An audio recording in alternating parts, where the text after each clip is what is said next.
Disney's Treasure Planet is, in my opinion, one of the most criminally underrated Disney flicks of all time, and we're fortunate that the Treasure Planet video game is one which truly captures the spirit of the movie in its graphics, its stellar soundtrack, and top-notch voice acting. Oh, but we're not talking about that game today. No, we're talking about this one. Yes, indeedy! Treasure Planet for the PlayStation 1, which I'm sure is just as good. Let's crack on, shall we? The game begins in the town of Benbow, here on the mining planet of Montressor. This is the town of Benbow, on the mining planet of Montressor. I just said that. Anyway, the controls don't really take a lot of effort to get used to, and Dr. Doppler pretty much tells you all you need to know, even though you could easily figure out the moves for yourself. In short, you're readily equipped with a sword and a laser pistol. Crates can be dismantled with either weapon. Obviously, simply opening a box without brute force is a technique far too complex for Jimbo to comprehend. Chests can be opened, or needlessly destroyed rather, with your sword, while barrels are inexplicably designed to withstand blunt objects, and so you must use your pistol. What precisely makes these barrels so special, I don't really know. Oh, and occasionally you'll come across these big grey bolted boxes containing pieces of Flint's journal. These can only be opened with an overhead sword attack. Yeah, there's no subtlety in this game. You ever thought about lockpicking? Sometimes it works. Anyway, collect all of these pieces and you earn a Treasure Planet token. These are tokens you collect throughout the game in order to unlock new levels, and they're often awarded to you after completing a task for a character in need. Although it must be noted that the layout of the game is a little strange, in that depending on how well you play, you can unlock and play a later level without having completed the previous one. That is, one is integral to the story. For example, you can unlock and play the Treasure Planet level before playing the Legacy level. You know, the level that's supposed to see you traveling there. But since you begin the game with Morph as a companion anyway, I take it plot isn't exactly a high priority. In fact, Morph comes in very handy at times. You can have him morph into all sorts of things to help you out. Since falling from great heights hurts you, you can use Morph as a hang glider. And not only that, actually that's it. Yeah. Such variety! Weren't you an essential addition to the game? Oh, and if ever you're afraid you're not going to make a jump across a large chasm, you can always use the completely unrealistic double jump. But what is that, seriously? At least Buzz's double jump was justified by his wings. This abomination defies gravity, quite literally. And with the additional overhead sword smash, it pretty much equates to a triple jump. Just look at how long it stays in the air for. It's ridiculous. Oh, and you'll also notice Morph does little else besides repeat Jimbo's every exclamation. Secret area. Secret area. Secret area. Anyway, besides Morph and a doctor, the first character you come across is this small pink elephant-faced happy creepy dwarf boy thing named Ethan, which is a nice touch I guess, as Ethan was an axed character from the movie, though it would be nicer if the kid voicing him sounded remotely enthused. Oh, Jim, my dad left me in charge of the scrapyard. Yeah, I think this might count as child labor. Let's just hope his dad comes back soon, yeah? That, I really don't think this qualifies as a scrap yard. I mean, there are like 3 barrels here. I've got a bin in my room. It doesn't make it a civic amenity site. And there's some ugly old birds stealing spare parts. Ugly old birds, eh? I wonder if one of them was Yzma.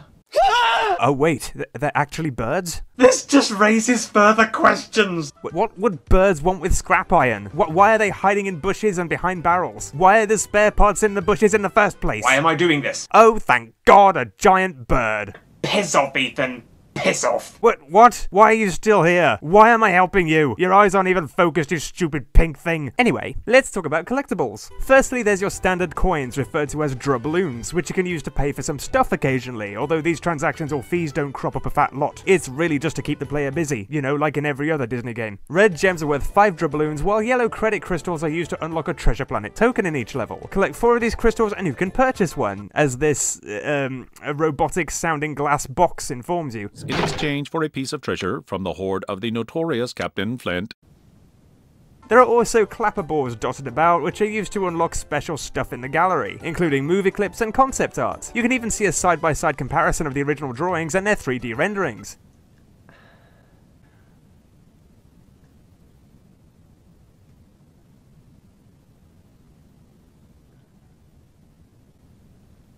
Spitting image! Just what I was looking for! Was it, Jim? Was it really? Really? Health pickups are pretty innovative in the sense that you can collect so many little tiny red blobs called sublives to restore a quarter of Jim's overall health. If he's already at full health, then filling the sublife bar will also act as an extra health segment. Otherwise, there's nothing all that impressive. Yellow hearts act as an extra life, the maximum number of lives is 9. If you run through them again, he won't pick them up. Jim, you've broken the rules. This is not supposed to happen. Jim! What a rebel! Jim, you're a strong lad, so climbing poles and other cylindrical objects is perfectly within your capabilities. You okay? Anybody else a little concerned about where this is going? It's making me a bit hot under the collar, Doctor. On a pole, you can climb up, slide down, and shimmy around. Telling us how to use a pole, are we, Doctor? I reckon I could show you a thing or two. Oh yeah, get a load of them stiff limbs.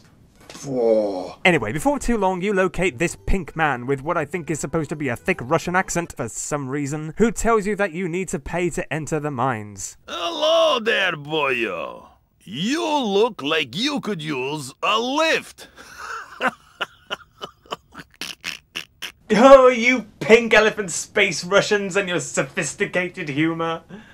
It's also my job to operate the machinery for the main lift to the mine down below. So you're a Russian elephant man elevator operator? I'm the elephant elevator operator.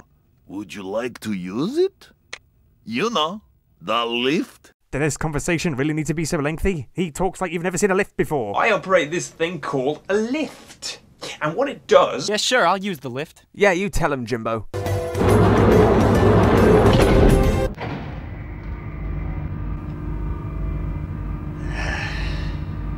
Awkward.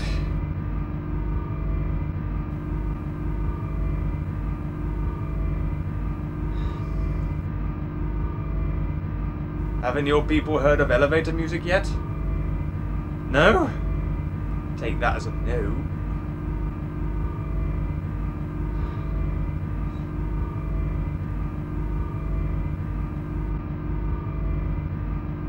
So, did you see the game last night? Alright then. You then have to save the mines from bandits in exchange for a Treasure Planet token. Here, you're taught all about combat. Any enemies wielding guns and lasers maintain some kind of deflector shield that protects them from laser and plasma attacks themselves, so you need to use your sword, while enemies wielding blunt objects or swords can be taken out using the pistol. Ah! Fucking hell! Jesus! Frighten the living shit out of me. Repair all the generators and you get to experience another awkward elevator ride with another elephant man. He's the elephant elevator operator. It's my responsibility to operate this here lift system. Are you wanting to take a... Yeah, sure, I'll use the lift.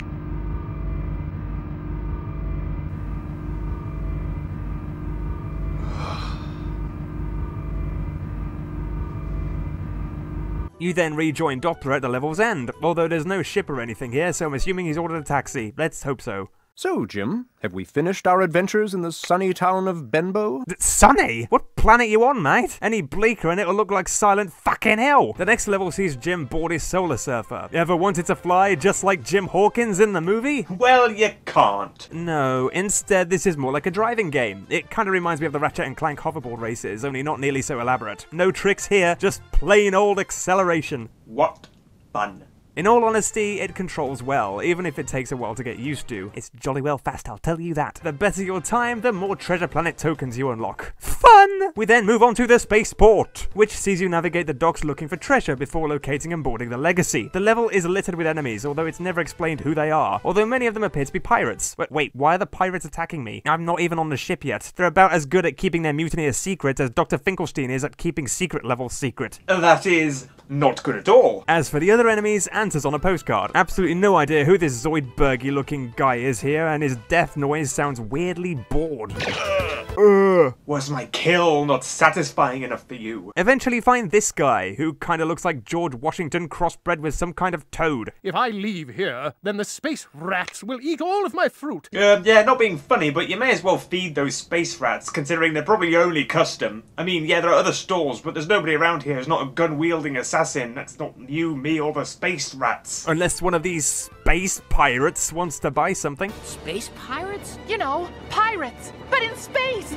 No! Oops, no, he's dead. Whoopsie! This actually brings up an interesting point. Besides the bosses, the enemies are oddly all vanquished with just one hit. Either Jim's superhuman, or these pirates are pretty inept. How they managed to pull off a mutiny is mind-boggling. Who hired this crew? In this level, there's so much to do, including waiting for platforms. And that's not to mention waiting for these rotating bridges to move. And you guessed it, more waiting in more elevators. Yeah, I'll just go and speak to this lovely green lady here. It's my responsibility. Yeah, I really was not expecting that voice. Especially since we heard it earlier, coming from the Elephant Man elevator operator. He's the elephant elevator operator.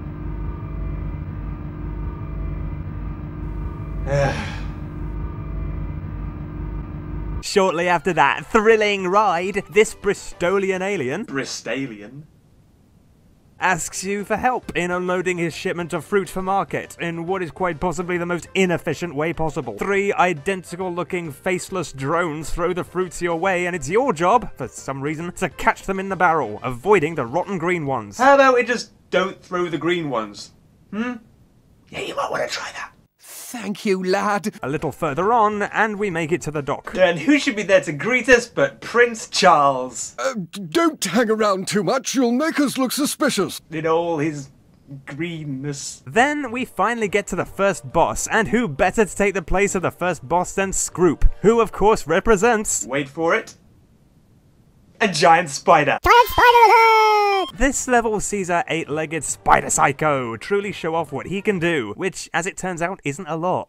As the level mostly sees him casually flicking a lever back and forth, randomly shooting barrels at you. Seriously, what's the point in his room? And the lever? What possible use could this serve other than to crush the cabin boy? Oh look, a grenade. That's really helpful actually. Yeah, is it me or does Jimbo really have the upper hand here? I kind of feel sorry for Scroop. Oh, he's crying, you insensitive arse. Then we have another race, this time through the Spaceport for no reason. It's also harder due to some unforgiving sharp bends and some frankly rather ill-placed speed boosts. Yeah, because it clearly wasn't going fast enough already. Ugh. We then finally board the Legacy, where you meet all kinds of pirates, including this Sesame Street reject and his identical brother, whose job is to... to operate the elevator. Yay! More elevators! More awkward staring around a cubicle trying to avoid eye contact with Bugface. Such bloody good fun, what? Anyway, this level really takes advantage of the setting. You can climb the masts to the very top, and Morph comes in very handy if you want to get down. Or if you just want to jump, I really wouldn't bloody blame you. One task sees you having to retrieve flags as part of a crew initiation test, while Captain Amelia's task sees you utilize the ship's cannon to destroy some oncoming meteors. Okay, it's not as exciting as it sounds, to be honest. You're basically just shooting at some very slow rocks, but it's a step up from standing in a lift. That and Game Audio's typical sea shanty type music is extremely distracting and doesn't really fit the scene. There's a giant meteor heading towards us. Impending doom, everyone! What better time for a good old jig? Silver also has a task for you, collecting fruit. Yeah, that's not quite as thrilling. And yes, this is essentially exactly the same as the other fruit collecting task. Yeah, how inventive. Board the longboat, and you, Doppler, and the captain crash land on Treasure Planet. While crash landing, however, Jim finds time to do a few laps. I mean, why not? May as well prolong the excitement knowing there's probably another fucking elevator in the next level. Fortunately, there's not, although the portal is disturbingly just as tedious.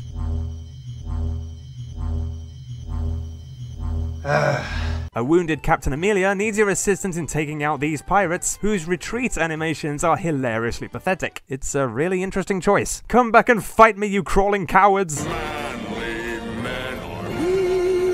A little later on, after avoiding all the inexplicably purple glowing quicksand, at least I think that's what it is, Jim speaks to Ben, who advises him to keep quiet so he can sneak past the pirate camp. What follows is one of the worst stealth levels I've ever experienced. All you need to do is walk where the pirates' torches don't shine. It's not even dark. What, are they blind? And some of them even turn their torches on and off. Like, why? I mean, what, are they trying to conserve batteries? I never thought pirates were so economical. Anyway, you make it to the portal, and then it's pretty much more of the same, just a different setting. More doubloons to collect, although why you can't just gather the treasure stacked in heaps and piles around you, I don't know, nor care, to be frank. Oh, and then there's this weird task, which sees Flint's ghost challenge you to defuse all the gunpowder barrels before they explode. What is it with all these ghosts and explosives? Well, shiver me timbers. I guess this means you might be space-worthy after all. I'm Eugene Krabs, your highness. After that, we finally come face to face with Silver, who fires explosive mines at you from afar. Yeah, the planet's already rigged to explode, mate. Talk about overdoing it. Unlike in the movie, there's no character arc, so instead of Silver showing a soft spot for Jimbo here, he just tries to murder him. Just as good, I suppose. Deplete his health meter, and Silver surrenders. So I guess we just leave him to perish here. Bit dark for you, Jimbo.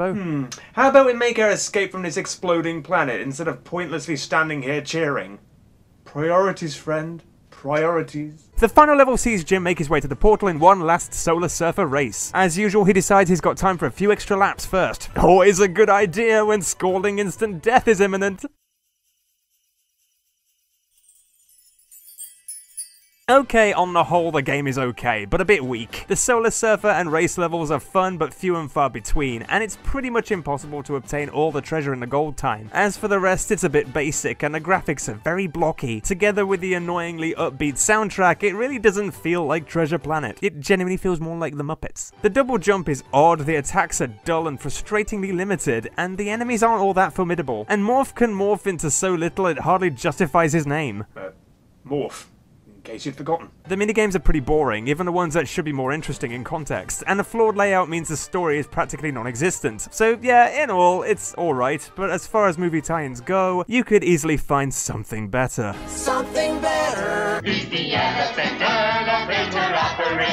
Hey everyone, hope you enjoyed this video. If you did, please remember to like and subscribe. Like and subscribe, if I can get my words out.